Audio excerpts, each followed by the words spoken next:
আসসালামু আলাইকুম এভরিওয়ান। আজকে আমি আপনাদের সাথে একটা এগ রোল রেসিপি শেয়ার করব। আজকের এগ রোল রেসিপিটা আমি মিক্সড ভেজিটেবল আর চিকেন দিয়ে বানিয়েছি। খুবই ক্রিস্পি আর দারুণ টেস্টি এই রোল রেসিপিটা আমি খুব সহজভাবে আজকে আপনাদের সামনে উপস্থাপন করব। রোলের জন্য প্রথমে আমি ব্যাটারটা তৈরি করে নিব। এই জন্য একটা বাটি নিয়ে এর মধ্যে নিয়ে নিচ্ছি একটা ডিম। ডিমটা অবশ্যই রুম টেম্পারেচার থাকতে হবে, ফ্রিজে থাকলে 30 মিনিট আগে বের করে নিই। ডিমটাকে এখন আমি একটা হ্যান্ড হুইস্কের সাহায্যে খুব ভালোভাবে ফেটিয়ে নিচ্ছি। ডিমটা খুব ভালোভাবে ফেটিয়ে নেওয়ার পর এখন আমি এর মধ্যে দিয়ে দিচ্ছি 2 কাপ ময়দা। ময়দার পরিবর্তে চাইলে আটাও দেওয়া যাবে। দিচ্ছি স্বাদ মতো লবণ।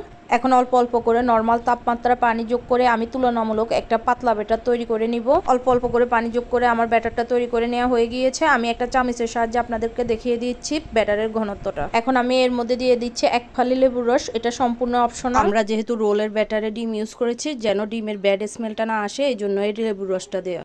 লেবুর রসটা দেওয়ার পরে আমি ব্যাটারটাকে আরেকটু মিশিয়ে নিচ্ছি আর 30 মিনিটের জন্য এটাকে একটা সাইডে রেখে দিব। আর এর মধ্যে আমি রোলের জন্য পুরটা রেডি করে নিব। এখন রোলের ভিতরে পুরের জন্য এখানে আমি মুরগির হাঁচারা 1 কাপ বুকের মাংস নিয়ে নিয়েছি আর এগুলোকে ছোট ছোট টুকরো করে নিয়েছি। এখন এর মধ্যে দিয়ে দিচ্ছি হাফ চা চামচ রসুন বাটা, হাফ চা চামচ আদা বাটা। এখানে আমি হাফ চা চামচ করে হলুদ, মরিচ, জিরা, ধনিয়ার গুঁড়া নিয়ে নিয়েছি।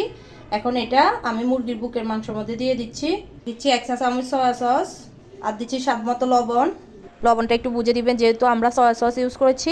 এখন আমি মুরগির বুকের মাংসের সাথে সবগুলো উপকরণ খুব ভালোভাবে মিশিয়ে মুরগির বুকের মাংসটাকে একটা সাইডে রেখে দিব। পুরটা বানিয়ে নেওয়ার জন্য এখন চুলায় আমি একটা কড়াই বসিয়ে দিয়েছি। কড়াইটা খুব ভালোভাবে গরম হয়ে যাওয়ার পর এর মধ্যে দিয়ে দিচ্ছি 2 টেবিল চামচ সয়াবিন তেল। তেলটা খুব ভালোভাবে গরম হয়ে যাওয়ার পর এখন আমি এর মধ্যে দিয়ে দিচ্ছি 1 কাপ পেঁয়াজ কুচি। পেঁয়াজটাকে এখন আমি নেড়ে চেড়ে হালকা সফট করে ভেজে নিব।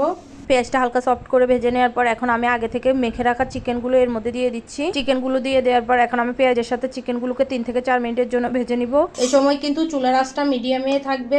চিকেনটা কিছুক্ষণ ভেজে নেওয়ার পর এখন আমি এর মধ্যে মিহি কুচি করে রাখা 1 কাপ গাজর কুচি দিয়ে দিচ্ছি। সেম ভাবে কুচি করা 1 কাপ বাঁধাকপি কুচি দিয়ে দিচ্ছি। 1 কাপ ক্যাপসিকাম কুচি।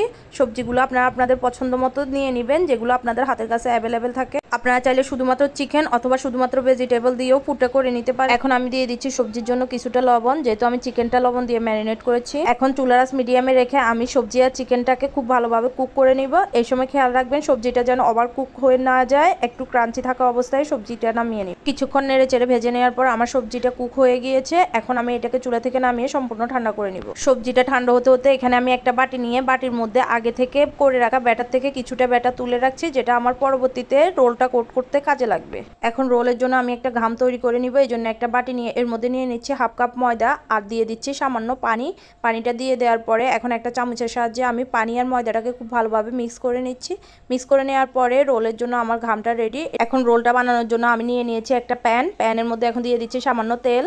তেলটা দিয়ে দেওয়ার পর এখন একটা টিস্যুর সাহায্যে আমি তেলটাকে চারদিকে ছড়িয়ে দিচ্ছি। আপনারা চাইলে ব্রাশের সাহায্যে এই কাজটা করে নিতে পারেন। তেলটা ভালোভাবে গরম হয়ে যাওয়ার পর এখন আমি এর মধ্যে দিয়ে দিচ্ছি 2 চামচ ব্যাটার। ব্যাটারটা দিয়ে দেওয়ার পর এখন প্যানের হাতল ধরে আমি ব্যাটারটাকে চারদিকে ছড়িয়ে দিচ্ছি। ব্যাটারটা ছড়িয়ে দিয়ে এখন আমি 30 সেকেন্ড অপেক্ষা করব। এই সময় চাইলে আপনারা প্যানে ঢাকনা দিতে পারেন, চাইলে নাও দিতে পারেন। 30 সেকেন্ড অপেক্ষা করার পর দেখবেন যে এভাবে সাইডটা উঠে গেছে, তখন বুঝবেন যে রোলের জন্য রুটিটা রেডি।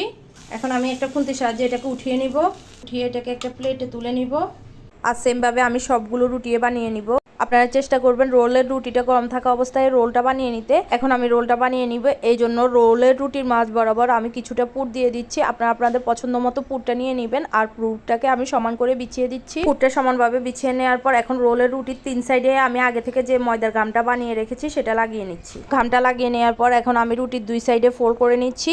আর এখন কিভাবে রোলটা আমি বানিয়ে নিচ্ছি সেটা আপনারা দেখে বুঝে নেন। এখন আমি রোলটাকে শুধু সামনের দিকে পেঁচিয়ে ফোল্ড করে নিলে আমার রোলটা রেডি হয়ে যাবে। দেখুন আমার একটা রোল রেডি হয়ে গিয়েছে আর সেমভাবে আমি প্রত্যেকটা রোলে বানিয়ে নিব। সবগুলো রোলে আমি সেমভাবে বানিয়ে নিয়েছি। আমার 2 কাপ ময়দা দিয়ে টোটাল 15 থেকে 20টা রোল হয়েছে। এখন রোলগুলোকে আমি কোট করে নিব। এই জন্য এখানে আগে থেকে উঠিয়ে রাখা ব্যাটার আর ব্রেড কাম নিয়ে নিচ্ছি। এখন আমি রোলটাকে ব্যাটারে খুব ভালোভাবে গড়িয়ে নিচ্ছি। গড়িয়ে নেওয়ার পর এখন ব্রেড কামে খুব ভালোভাবে কোট করে নিচ্ছি। ব্রেড কামে এমনভাবে কোট করতে হবে যেন কোনো অংশের ফাঁকা না থাকে। খুব ভালোভাবে কোট করে নেওয়ার পর আমার একটা রোল রেডি হয়ে গিয়েছে আর সেমভাবে আমি সবগুলো রোলে বানিয়ে নিয়েছি। আপনারা চাইলে এই অবস্থায় রোলগুলো ফ্রোজেন করতে পারবেন, যে কোনো জিপলক ব্যাগে অথবা এয়ারটাইট বক্সে এগুলোকে 1 থেকে 2 মাসের মতো সংরক্ষণ করা যাবে। এখন রোলগুলোকে আমি ভেজে নিব। এই জন্য একটা ফ্রাই প্যানে পর্যাপ্ত পরিমাণ ডুবো তেল নিয়ে নিয়েছি। তেলটা মিডিয়াম গরম হয়ে যাওয়ার পর এখন আমি আগে থেকে বানিয়ে রাখা রোলগুলো একটা একটা করে এই তেলের মধ্যে দিয়ে দিচ্ছি। রোলগুলো তেলের মধ্যে দিয়ে দেওয়ার পর এখন আমি চুলার আঁচ মিডিয়াম থেকে হালকা লো করে আস্তে ধীরে সমরিয়ে রোলগুলোকে ক্রিস্পি করে ভেজে নিব। আপনারা চেষ্টা করবেন চুলার আঁচটা মিডিয়াম থেকে লোতে রাখতে, এতে করে রোলগুলো খুবই ক্রিস্পি করে ভাজা হবে আর উপরের লেয়ারটা পুড়ে যাবে না। রোলগুলো হয়ে যাওয়ার পর একটা ছাঁকনির সাহায্যে আমি তেল জড়িয়ে রোলগুলোকে কিচেন টিস্যুর উপর নিয়ে নিচ্ছি। সবগুলো রোলে আমি সেমভাবে কিচেন টিস্যুর উপর নিয়ে নিচ্ছি। আর রোলগুলোকে আমি আপনাদেরকে কাছ থেকে দেখিয়ে দিচ্ছি এটা কতটা লোভনীয় হয়েছে। আর আমি একটা রোল কেটেও দেখাচ্ছি এটার ভিতর সাইডটা কেমন হয়েছে। আশা করছি আজকের সহজ রোলের রেসিপিটা আপনাদের সবার কাছে ভালো লেগেছে। ভালো লাগলে অবশ্যই বাসায় ট্রাই করবেন। আল্লাহ হাফেজ।